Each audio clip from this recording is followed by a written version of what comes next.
Infinity Castle wasn't a fortress. It wasn't even a battlefield. It was a laboratory. And Demon Slayer's heroes were the test subjects.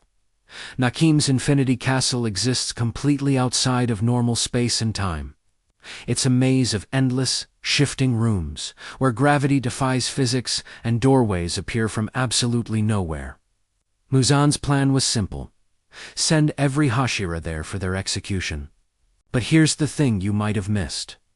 The layout doesn't just trap you, it isolates you. It forces perfect one-on-one matchups. It functions exactly like a controlled experiment, and the Demon Slayers were the unwilling participants.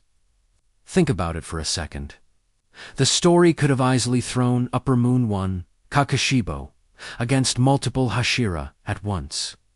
But it didn't. Instead, the castle's design ensures Kakushibo gets Sanemi pretty much solo, at least initially. How about Doma versus Shinobu and Kanao? They were separated into distinct phases, never fighting him together at full strength.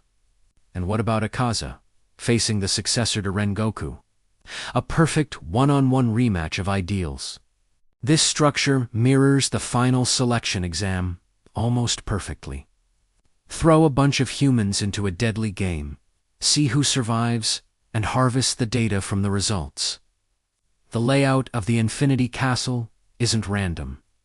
It's engineered to create specific matchups, stress-testing both the Slayers and the demons at the same time. And it goes deeper than just setting up fights. Nakimi doesn't just teleport the fighters into position and leave. She actively adjusts the rooms. Based on how the battles are unfolding, look at how the upper moons behave. They often perch above the battles, observing like scientists watching an experiment from behind one-way glass. Doma literally stops mid-fight to analyze the effects of Shinobu's poison, curious about its composition. Kakashibo observes breathing techniques he's never seen before, cataloging them in his mind. They aren't just there to kill. They're collecting specimens. Muzan's ultimate goal is to create perfect, unkillable demons. What better way to achieve that than by collecting live combat data from the strongest humans alive, the Hashira? This all fits perfectly with Muzan's entire methodology. He spent 1,000 years trying to perfect his demon formula. Every single demon he created was just another prototype in his long, iterative design process. The Infinity Castle becomes his final, ultimate laboratory.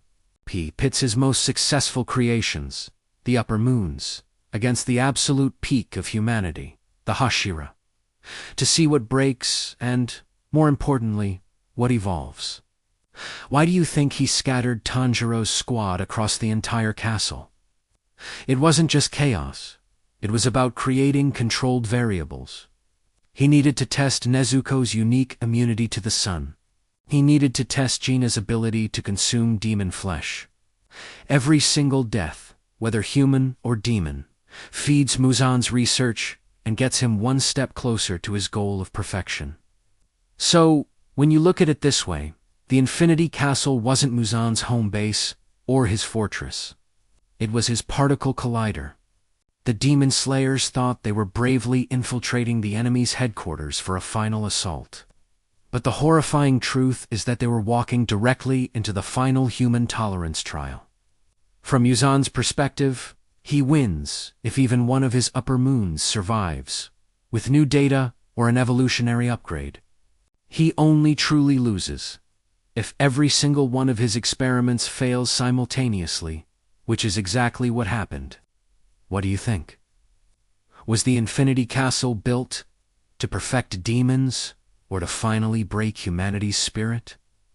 Drop your theory in the comments below. Like this video if it reframed the entire final arc for you, and subscribe for more anime experiments exposed.